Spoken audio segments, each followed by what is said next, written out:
Thank you, Nick. I really appreciate you having me. Okay, Dennis, can you share with us first? I'd like to take my guests and my listeners a trip down memory lane. What was it like growing up as a Dennis J. Henson? My early life was not a lot of fun. My father was a disabled veteran, so we lived on a veteran's pension and we didn't have very much money. We lived way out in the country, and I was an only child. So I was lonely most of the time. I was dyslexic and hypertensive, so I hated school. My early life was not really great. When I got into high school, I joined the band, and that was fun. I enjoyed being in the band. I enjoyed the trips. I enjoyed the marching and the shows and the concerts and so forth. And I learned to play the drums. So that made life a lot more interesting. So that's really when things started to turn around for me when I was in high school and became a drummer. All right. Okay. I was waiting if there's like a I was waiting for the other shoes to drop. Like, do you have any other interesting story? Like what made okay, I'm trying to put two and two together here. Grew growing up you were kind of bored because you were the only child in the family. And Yes. was it why you turned to reading? Did that spark your love of reading? Not really. When I was in the ninth grade, my teacher called my mother to come to the school. So over the intercom, there came this big announcement.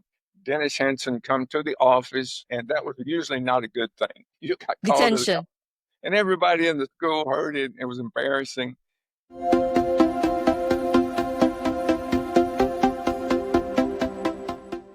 Welcome to your Wordless Podcast, the space where we redefine success, self worth, and transformation. I am Nick Nieras, the soul centered architect of transformation, helping you unlock your highest potential and build a legacy beyond limits.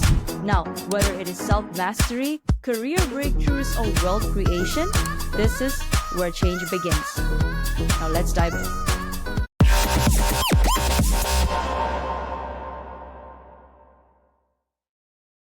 And so we met with my homeroom teacher, my mother, and the teacher said, Dennis is failing the ninth grade. He doesn't take his books home. He doesn't study. He doesn't do his homework. And if he fails the ninth grade, he probably won't finish high school. So my mother said, well, we'll fix that. So from that point on, I took my books home and I did enough to pass. So I actually worked hard enough to get past the ninth grade, but I still hated school and my grades were still terrible. So one day over the intercom, there was an announcement that said, we're going to have an assembly in the gym. And I thought, that's great. No class, get to go to the gym. I don't care what it is. So it was a college band. And I thought, oh, okay, I like band. And they played their spring concert, and I thought that's very interesting. It's better than class. Then at the end, the band director turned around and said, "We brought a little treat for you. We brought our marching drum section, and they're going to put on a show, an exhibition." I thought, that's right. I want to see this because I like the drums. Oh my Nick, they went out there and they just put on a show. It was amazing.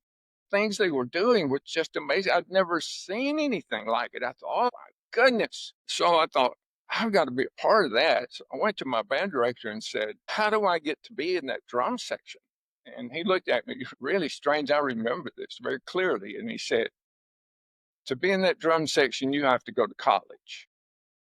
And they're not going to let you in college with your grades. And I said, well, if I change my grades, will I be able to go to college and be in that drum section? And he says, well, I can tell you this, if you don't, you never will. So, Nick, I started studying.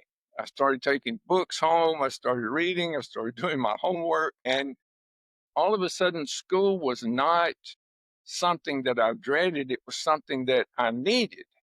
I had to make good grades.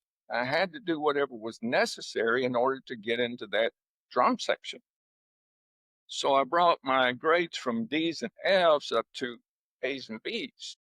And by the time the my senior year, when it was time to try to get into college, I had gotten close enough so that if I passed a certain test, it was called the ACT test, that they would accept me. So to make a long story short, I took the test and I passed it, and I went to Jacksonville State University, and I became a member of their drum section. And You did it. in a few years, I became the section leader of that drum section. So that's how I got my start in actually knowing that if you want something really bad, that you need to really work hard to get there. And most of the time, that's going to involve reading just about whatever you want to do. Now, in this modern day where we have YouTube and all kinds of things, Ebook. you can listen, and I'm dyslexic, so I listen more than I read, but I still read. I still read a lot. But the daily reading, when you're using it to get to where you want to be, it's a really great tool. So that's kind of how the reading started. Years later, I became a band director and had a successful high school band. And because of that, a large company in Tennessee called me up and said, "We want you to interview." And so I went and interviewed, and they hired me to come there. They gave me three books when I took the position. They gave me Think and Grow Rich, Success, the Glenn Bland Method, and The Greatest Salesman in the World by Og Mandino. So, Nick, after I read those books, I was a different person. I'd never been introduced to self-help books, or I didn't know what motivational material was. I didn't know anything about it. When I read those, it struck a chord in me. I was really motivated and euphoric. So I thought, I want to read more books like this. Well, this was in 1975, and in 75, we didn't have the internet, we didn't have Google. So if you wanted to learn anything, you literally had to either talk with somebody in person or get them on the phone and say, you're really successful. What kind of books have you read that's helped you reach your success? So I started gathering success books, but they all were not like those first three. Some were good, some were bad, and some were great. So I listed the ones that were great. I kept a journal. And if I read a book that really motivated me, I thought, well, maybe someday I'll come back and read this one again. So I kept a journal. Now, this started in 1975, but that's 50 years ago. And I've been doing that for 50 years. So you know, if you brought someone in and say, I want you to read for the next 50 years and just take the very best books, the ones that are going to motivate you the most, how much would that cost? You'd have to pay them a lot of money to do that. But I have done it, and I've put that list of books in my new book, Real Impact Daily Inspiration. It's a list in the back of the book. Uh, that's really when the reading part got started, when I started in business. So, okay, in the introduction, you went into real estate. So, how did that play out? How did that tie with the reading? Are you stuck in a job that you don't love, feeling like you're meant for more? It is not in your head, it is in your soul. I am Nick Nieras, and I help high achievers like you break free from burnout, rewire self-doubt, and build a life aligned with purpose through coaching, hypnotherapy, and soul activation. Because let's face it, real wealth isn't just about money, it is about a aligned and happy heart, mind, and soul. Now, remember, you are worthy and you are enough. Let's transform your life together. Visit www.thenicknieras.holisticlifestyle.com to begin. That's how I learned to do real estate. The reason I went into real estate was I used to watch late night TV. And I Mm-hmm. would see Carlton Sheets come on and some other real estate gurus, and they would talk about how much money you could make and how easy it was. And I always thought, boy, that would be wonderful. I would love to do that. When I first got out of college and became a band director, the high school that hired me said, we'll give you a place to live if you'll come here. And I thought, well, that's great. They give me a home so I don't have to pay rent or, pay a mortgage. So when I got there, the principal said, well, the board met and they're not going to pay for your house, but we'll give you a No. lot. So they gave me a lot next to the school ground where I could put a mobile home. And so I purchased a mobile home. And the mobile home the lot was on Railroad Street. And I couldn't wait to get in. Nice mobile home, moved in.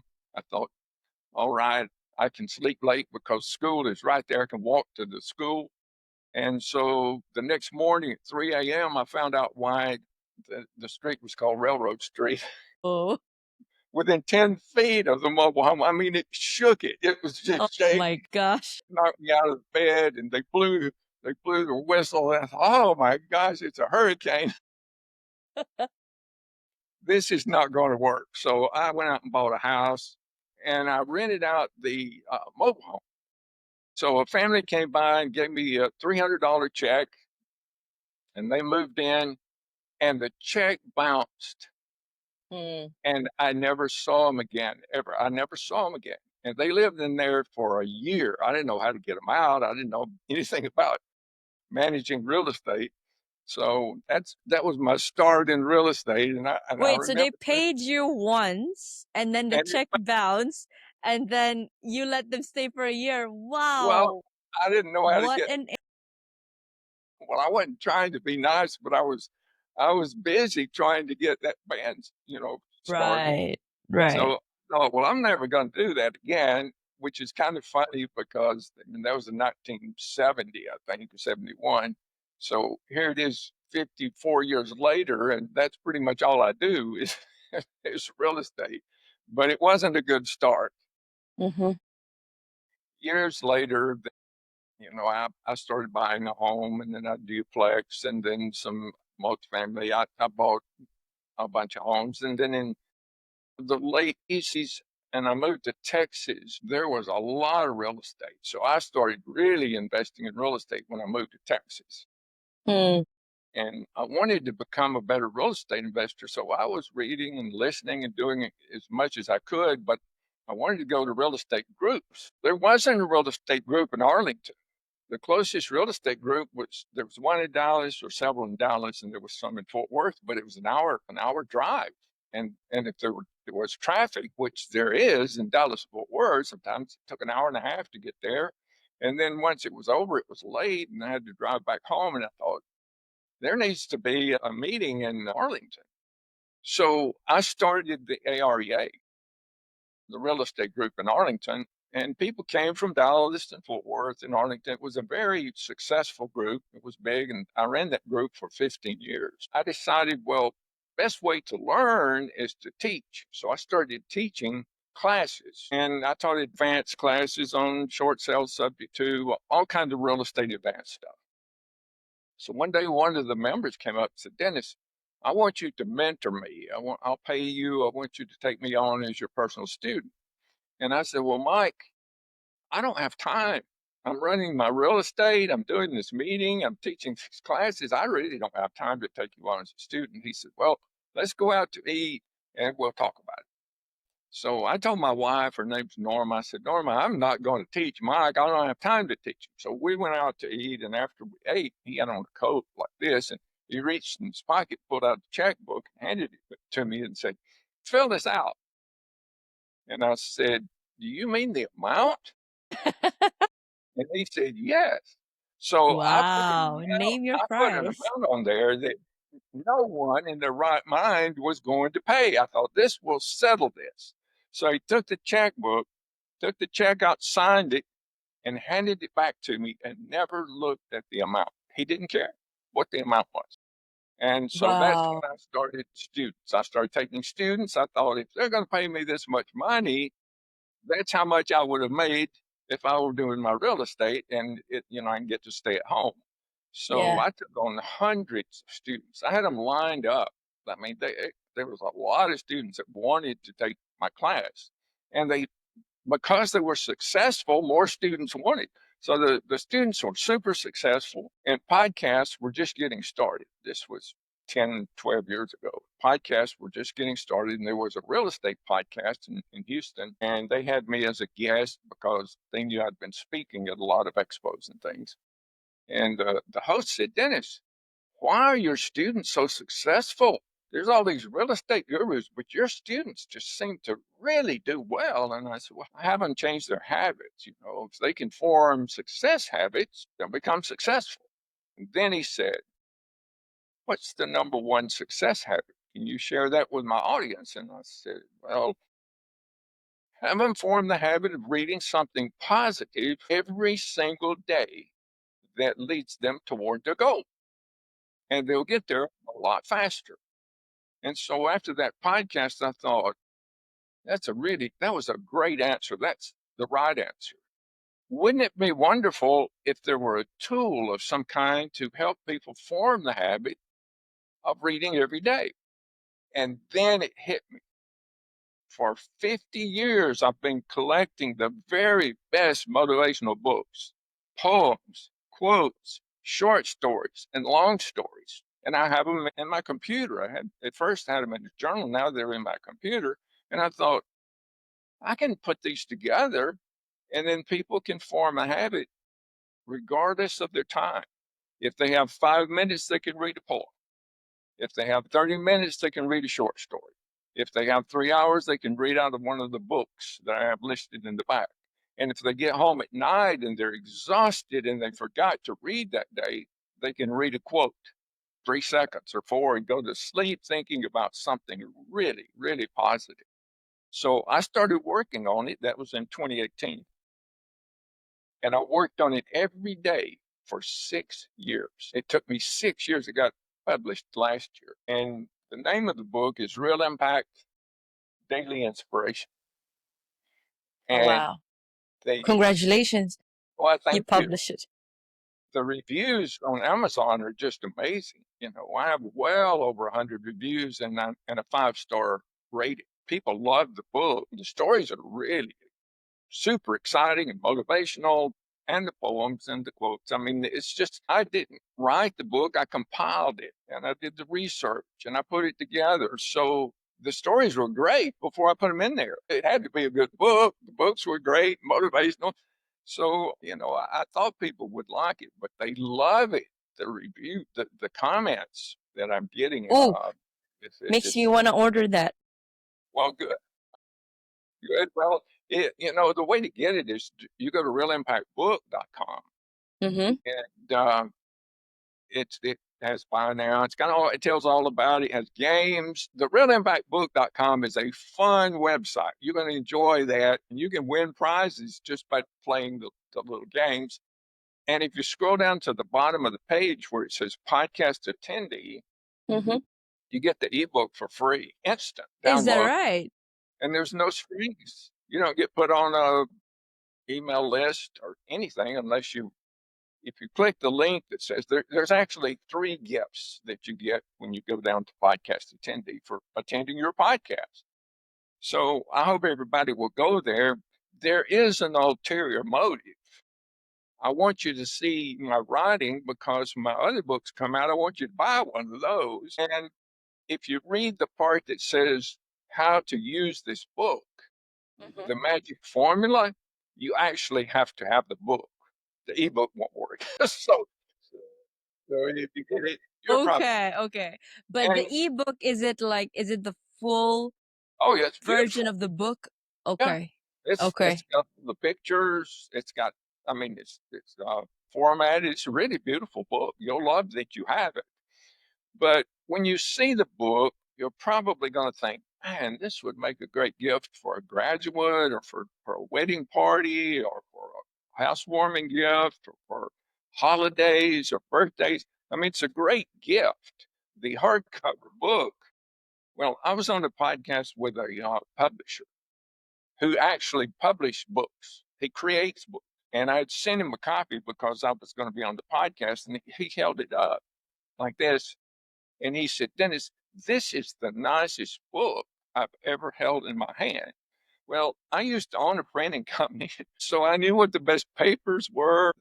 You know, it's got the very best binding, the best cover. It's embossed in bronze. I mean, it's a nice, nice book. So you give it to somebody. Let's say you're a grandparent, you want to give your grandchild something for graduation, they'll keep it forever. It'll go on their bookshelf and 50 years after you're dead and gone, they'll still have that book with your whatever you wrote to them. They'll never forget you. It's like the old Bibles. People used to keep Bibles, and so they could remember who their grandparents and great grandparents and so forth were. My aunt gave me a book when I graduated from college in '73, and I still have it in my bookshelf. So I know that they're great legacy gifts. But if you just know someone who's going through a hard time, or they're in sales, or they just need some extra motivation, if you give this to them, it can pull them out, and it can help them. It can help them quickly. Why the lamp on the book? I'm glad you asked that. The You're Bible, waiting for me to ask that. well, the best way to learn about the lamp is to go to realimpactbook.com, and the very first link says the mystery of the lamp. And it's an audio recording. It's also written out. But what you'll learn is there's a story on the back about Aladdin. Have you heard the story of Aladdin, the little boy who, or young Yes. man? Hi, I'm Nick Nieras, your host of the Your Wordless podcast. Now, if these real raw stories hit home, don't wait. Please follow, like, and subscribe my Spotify and YouTube. For bite-sized inspirational reels, follow me on Instagram, TikTok, and LinkedIn. Don't wait. Your transformation starts today. Thank you, and bye for now. Who found the lamp? Jasmine. Mm-hmm. And when he was cleaning it, he realized, hey, it's got magic power, and it'll give me anything that I want. So the genie pops out of the lamp and says, Master, you get wishes. What is it you want? Well, that's why the lamp is on the book, because if he didn't say what he wanted, he never got anything. And a lot of people don't realize they get up, go to work every day, and they think, wow, I'd like to be a real estate investor. I'd like to be an engineer. I'd like to do this or this or this. And their butts get in the way. I'd like to do that, but I don't have the money. But I don't know the people. No, but I don't have the education. They talk themselves out of it. If they know what they want, like when I was in high school and I wanted to be in that drum section, I didn't have the money to go to college. I didn't have the grades. My father wouldn't let me go to college. My teachers laughed when I told them I was going to go to college. It was the chances of me going to college were pretty much zero. But I knew what I wanted, and I was willing to do whatever it took to get there. And so I overcame all of those. And anybody can. I mean, you have this wonderful mind and body that was designed to let you have pretty much whatever you want. You just have to know what that is. You got to decide, what do I really want, and what am I willing to give to get there? And once you do that, you're 90%. You're 90% there. Now, you mentioned the first part of the interview that whatever you set your mind onto, you will get them. In real impact in the book itself, you had this very story. So, what could you share a pivotal moment in your life where that was very, very apparent? A change in mindset led to significant personal and professional growth. Well, we kind of covered it a few minutes ago, where I went to class one day, and I was in high school, and I was looking at the clock in the class thinking 20 more minutes. I was counting the seconds till the bell rung till I could get out of that terrible class where it had me trapped in school. And I just was miserable. And then the intercom, bam, came on and said, after lunch, we're having assembly. That changed my life. We went to that assembly, the band was there, the drum section played, and when I saw that, the earth moved beneath my feet. I was headed in this direction, and the earth moved, and now I was heading in another direction. From that day until I graduated from high school, I took my books home, I studied, I talked to the teachers, I was good in class. I became one of their favorite students because I did what I had to do to make good grades, because I was going to be in that drum section, and nothing was going to stop me. So I actually did the impossible, and you can too. I mean, that's just one example. In my business life, there's been 100 other examples where things happen just like when Mike gave me that check. He pulled the checkbook out of his pocket and handed it to me, and all of a sudden I started teaching. I hadn't intended to be a mentor. That was not in, I didn't even want to do that. But when he did that, it changed. And when I was a high school band director, I wanted to be a college band director. And Georgia Tech contacted me, Georgia Tech in Atlanta. It's a big school, a big Mm-hmm. college. And they said, we want you to come be the band director here. And I thought, oh man, that's wonderful. That's the It's like the dream. stars aligned for you every time. Well, Like, what is your secret to that? Is it still reading or is it faith? well, I have to think of the 7 secrets of success. Okay. Yes, that is my next question. What Oh, are the 7 secrets of success? secrets of success are, first, you have to get your mind right. You have to know what you want, develop a burning desire to get there. So nothing can stop you. You just want it more than life itself. And third, you have to have faith. You have to believe that it's going to happen. Now, if you put those 3 things together, it's like building a locomotive. What's going to stop you? I mean, it's going to take an awful lot to slow you down and stop you. And unless someone else has a plan to stop you, you're probably not going to be stopped. That's the first thing. The second thing we've been talking about, the second secret of success, is to seek wisdom. Well, what is seeking wisdom? Reading something every day that moves you towards your goal, listening, going to seminars, going to webinars, podcasts. I mean, watching TV programs. Once you decide, let's say a little girl in high school decides, well, I'd love to be a veterinarian. And she gets past the, well, I don't have the money, I don't know where to go to school, don't know. If she gets past that, then she's saying, well, I'm going to go visit some veterinarians. I'm going to go find out what colleges teach veterinary medicine. I'm going to find out about scholarships. I'm going to do whatever I have to do. And then one day she walks into her practice.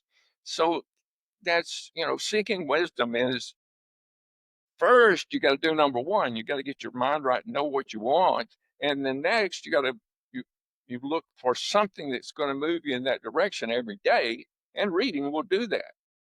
The third of the secrets is to develop skills. In every business or sport or pretty much any venture, there's certain skills that have to be mastered.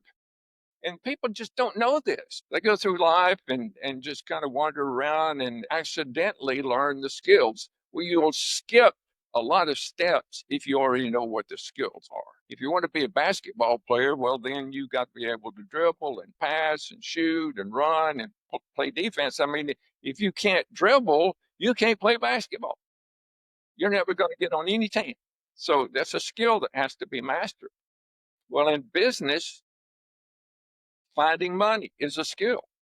If you don't know how to find money, or if you don't know how to market, or if you don't know how to find deals, I mean, if you don't know those skills, you're not going to become very successful in business. So you need, whatever it is that you're going to do, find out what the skills are, develop those skills, and people will seek your advice. They'll bring you in because you know the skills. So the next one is to make detailed plans. You wouldn't dare try to build a large building without a set of blueprints. The chance of failure would be way too great. Well, isn't your life more important than a building? Well, of course. Yes. So you need to make detailed plans. What is it ultimately that you want?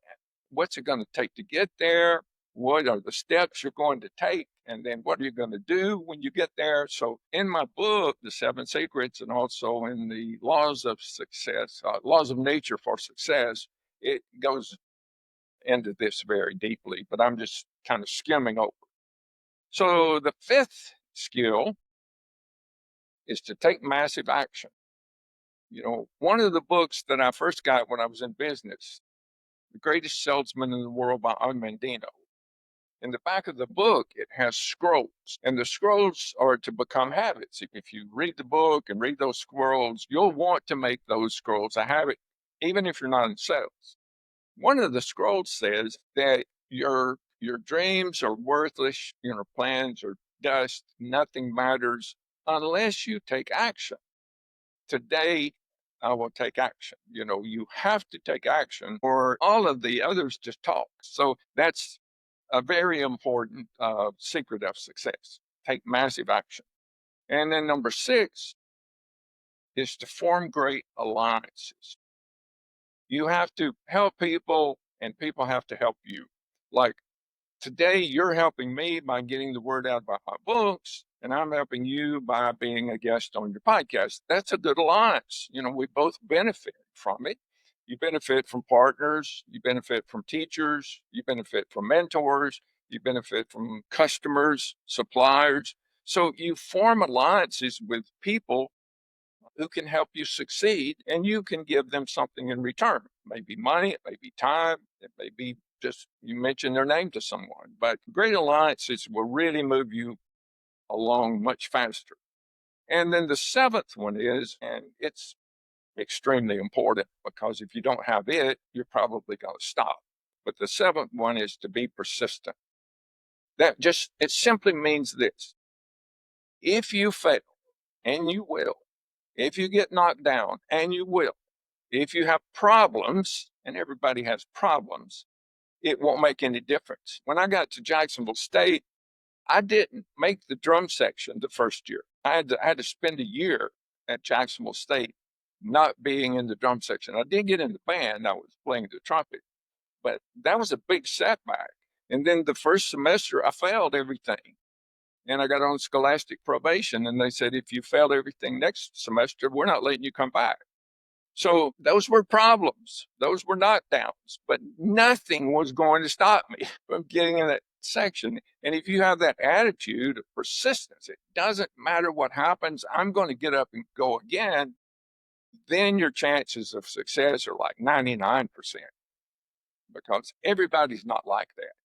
You be like that. You don't be like the other 99% of the people. You be the 1% that no matter what happens. And in the book, Real Impact Daily Inspiration, the stories in there are about people everybody knows. You know the name Abraham Lincoln?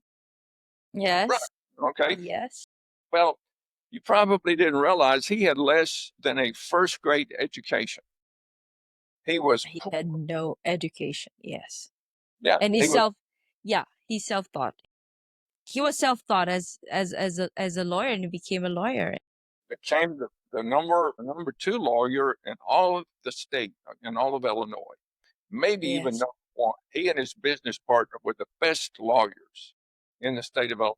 But when he decided to become an attorney, he didn't have an education. He was broke. He didn't have any money. He barely had clothes to wear.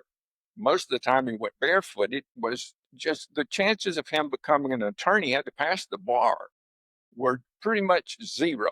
And he said, well, I'm going to do whatever it takes to pass the bar because now I know what I want. I want to become an attorney. And he did it against all odds. He could barely speak the English language. He changed all of that and became the president. So another one is Walt Disney, Sylvester Stallone, Mary Kay Ash. All of these people are extremely famous for their success.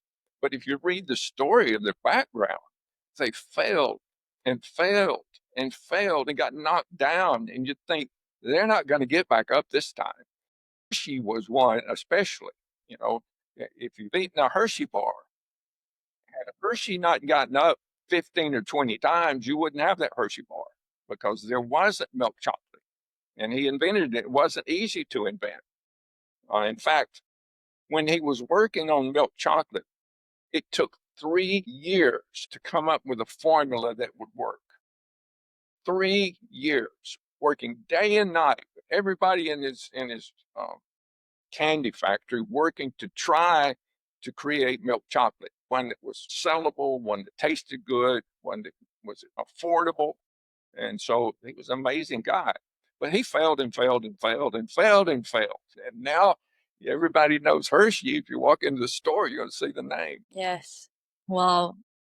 Amazing stories, Dennis. I feel inspired. I feel fired up.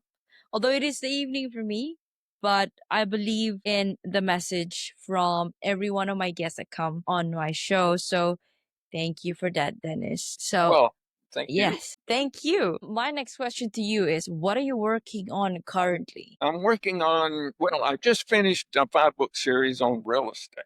It's the Real Estate Skills series, and I'm putting up one every month. 2 of them are already up. Let's see, The Royal Flush of Real Estate, How to Get Started Investing in Real Estate. And then the next one is the skills, the 5 M's of real estate, and then where to find the deals and where to find the money. So that's going to be, if you're interested in real estate, start reading those, and then a new one will come out every month. The book I'm working on currently is called The Laws of Nature for Success.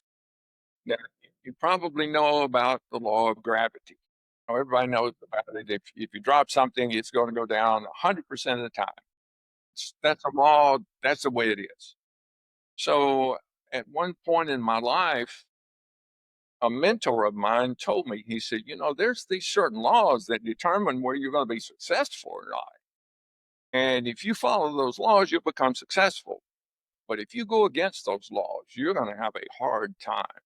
Things are not going to go well for you. It's it's going to be a rough life. And I said, well, great. Where's the book? And he said, oh no, it's not written in a single book. It's in a lot of books. It's kind of a life study. And so when I left that office, I thought, he don't know. There's a book that's got the laws of nature for success. I know there is. I looked in hundreds, maybe thousands of libraries. I looked when the internet came out, I searched the internet for articles, for anything that said the laws of nature for success, and it didn't exist. And I thought, well, that's not good. There's other people looking for that. So I made it a goal. And actually, I finished the book. I'm just polishing it right now. And I enjoy reading it. Wow, It's a, I got to inter- know that that book now exists. You haven't published it, right? But at least I'm it one of will the first to. it, It will be published. out But soon. yes. If you go to realimpactbook.com and get Mhm. the book, it has a link there that says if you click here, we'll let you know when my other books are published. Okay. You won't get spam. It'll just say, hey, we just published the Laws of Nature for Success. You click the link here, it's available. I'm writing one called The 7 Secrets. I'm writing Real Impact 2, 3, and 4 because there's just so many motivational stories and quotes and poems that I couldn't put them all in the first book. So I had enough for like 2.5 more books. And the third book, The Real Impact 3, is all spiritual. It's all miracles. It's things that are beyond your imagination. They happen and you can't believe that it really happened, although it really did. So that was, there was a lot of interest in that one. I need to hurry up and finish it because so many people want to read it, and it is amazing. Well, I guess congratulations are in order for you, Dennis, in advance of those books. But thank you, Nick.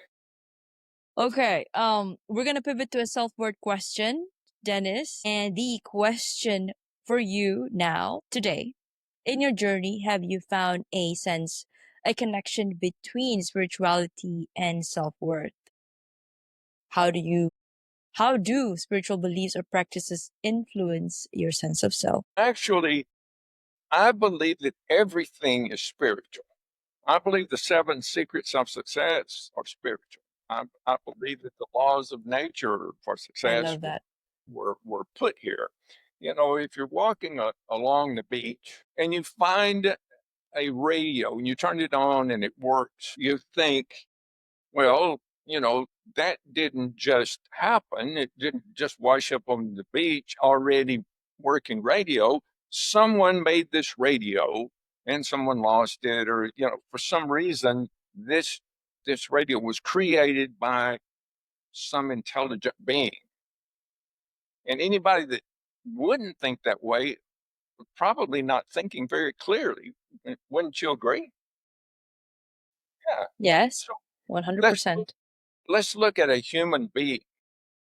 Are they not tens of thousands of times more intricate than a radio. I mean, a radio is just a radio, but a human being is a computer that one DNA, one piece of DNA has more memory than all of the computers, than all of the computers in the United States put together. One little piece of DNA.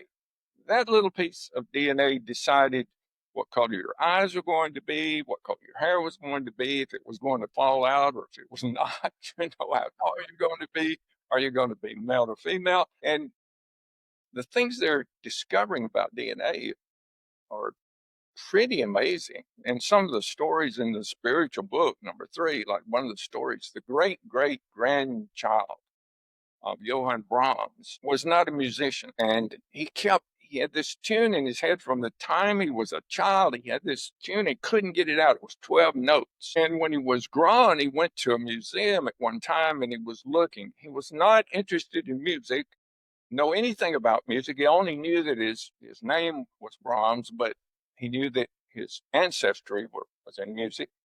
And he was in this museum and looking at something, and the curator came up and said, "That is an old text. It's an old written piece by Johann Brahms. And I know your name's Brahms, but you're not related." And he said, "Well, yeah, he's my great grandfather." But anyway, he said, "Would you like to hear it?" And he heard it and he thought, "That sounds so familiar. I can't believe this." And so then he told the curator about this thing he had in his head.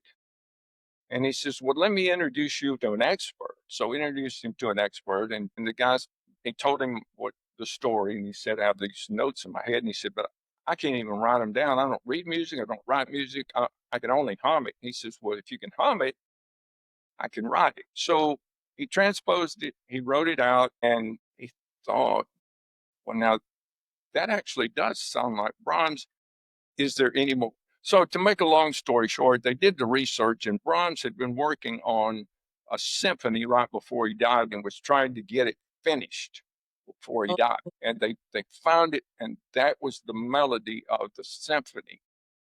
And the great great grandson could hum the rest of the melody lines, and they put it together. And he wrote the symphony, and it was called the Forgotten Symphony, and a big philharmonic orchestra played it. And when they finished, it was to a standing ovation. So, I mean, the story is a lot more intricate and it's a lot more detailed and it's a lot more fun than what I just told you. But things like that are just, they happen all the time. People a lot of times don't talk about them because they, Or they brush it. They may take it as a coincidence or yeah. just So I guess to answer your question, I think everything's spiritual. Whether you believe it or not is irrelevant. thank you. I believe that too.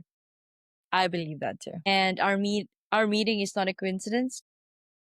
That's Our meeting is exactly. Our meeting is spiritual. There's something that I needed to learn here.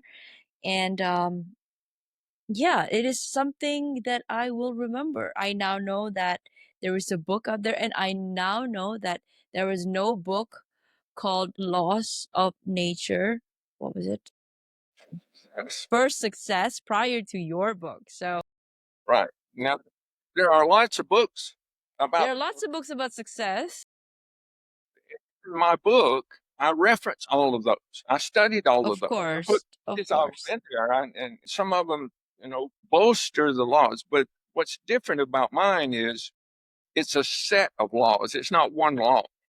It's a set of laws. So if you follow these laws in line, you're going to get to your goal 1,000 times faster, and all of nature will work with you to help you get there, which is pretty amazing and pretty powerful.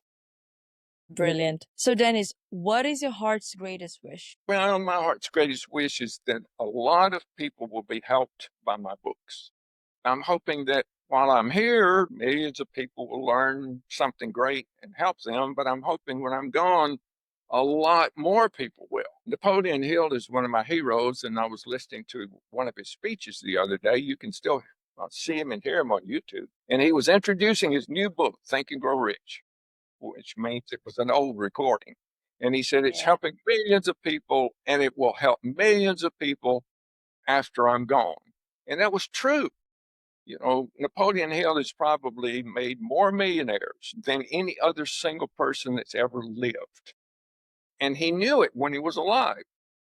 I used to wonder, did Socrates know that years after I'm gone, people would still be quoting me? I wonder if he ever thought that. No, or Da Vinci. Did they know that people would be studying them hundreds of years after they're gone? Well, I don't know, but I know Napoleon Hill knew, and I know that these books that I'm writing, I didn't write them by myself. I had a lot of help. And I don't mean physical people help. I mean help from places that you and I don't understand. Downloads, to put Right. it simply. So Dennis, now this flows nicely into my last question. If you could create a quote right now for you to leave to the audience listening in the world as your legacy, what would it be? Form the habit of reading something positive every day that leads you towards your goal. I think that's very powerful. I think it's life changing. And if people will embrace it and use my book to help them form the habit, it'll change their life. It really will. Beautiful. How can people reach out to you, Dennis? Good question. If you go to realimpactbook.com, Mhm. it's a great website. It's beautiful. And right at the top, it says contact us. And it has my name, my email address, my phone number. And you can literally pick the phone up and call me if I'm not on a podcast or a speaking engagement or something. I'll talk to you. And if I miss your call you back. Or you can send me an email. You can book me for speaking or for a podcast or for radio. And when I was a guest on a radio program, and he called me back and he said, how would you like to be my co-host for an entire year? And I said, wonderful. So we're doing a story a week out of Oh my God. Henson. Wow. I'm What an calling exciting gig. California. So that's a great, it was a good thing. So, okay, Dennis, before we wrap up the conversation, any last message for our listeners? Well, my last message is this. Go to realimpactbook.com, scroll to the bottom, click on podcast attendee, and get your 3 free gifts. And when you get the book, read some of it and think, is there someone I can give this book to that will help them out of a problem or help them to reach a goal or help them in some way? And that would really be something that wonderful. If you want to make yourself feel better, help someone else feel better. You know, another thing you can do, and this one's free, if you just read a great book, you really loved it, go find it on Amazon or KDP and give it a 5-star rating and say, I love this book because you will have just made the author's day. The author will be thrilled, but you will also have helped a number of other people find a book that they will enjoy or that will help. You know, you will have shared some positive, wonderful information. And you can do that every day or every week or every month. The more times you do that, and when you help people and you're nice and you're doing good things, that comes back 1,000 times. It's just like planting a seed. You don't get one seed back, you get 1,000 back. So give it a try. I think you'll find it a positive thing in your life. Thank you, Dennis, for this wonderful conversation today. That is a wrap on today's inspiring episode with Dennis J. Henson. Thank you, Dennis, again for the work that you do and for continuing to uplift the world with your books. Now, for all of our listeners, this has been Your Worthless. Read that again, the juxtaposition of your very soul. Now, if you've ever felt worthless, remember you are not alone. Your soul chose to be here to matter. And for that reason alone, you are worthy. A huge thank you to you again, Dennis, and to all of you for listening. Until next time, I am Nick Nieras. Keep shining, keep growing, and always remember you are worthy and you are enough. See you in the next episode. Thank you, Dennis, for your time. Thank you. Love this episode? Now, transformation doesn't end here. Head on to at holistic.lifestyle_with_Nick. That is on my Instagram. Or head on to my website, www.denigneras.holisticlifestyle.com. For more info on my coaching framework, which is the Worthy, Authentic, and Abundant Framework, digital guides, and my upcoming events such as retreats and master classes and workshops. Now, I also do intuitive readings where we get to check on your soul path. And if you're also wanting to check on your energetic alignment, I have done that too. And I offer that kind of services. So, my question to you is, are you ready? Because I am. Let's create your lives together. Good morning to you, Dennis. How are you doing today? That's great, Nick. Thank you for having me today. Thank you so much for saying yes to be interviewed. I'd like to introduce myself to you formally and to all of our listeners tuning in for the first time and returning subscribers. My name is Nicolette. I am the creator for the podcast titled You're Worthless. Read that again, the juxtaposition of your very soul. Now, today we're going to talk about building mindset and habits through reading. Ooh, okay. I was an avid reader growing up, but not so much these days. Perhaps this is the message that I needed to hear today. Without further ado, I'd like to introduce you, Dennis, to all of our listeners before we can get into our conversation. Hello, everyone. We have Dennis J. Henson here with us, a powerhouse with over 50 years of business success, best-selling author and international speaker. Now, from real estate mogul to mindset mentor, Dennis has helped thousands transform their lives through his books, workshops, and now his latest work, Real Impact Daily Inspiration. In this episode, we uncover his 7 secrets of success and how you too can build the mindset and habits to achieve your greatest potential. Let us dive in. Welcome to the show, Dennis.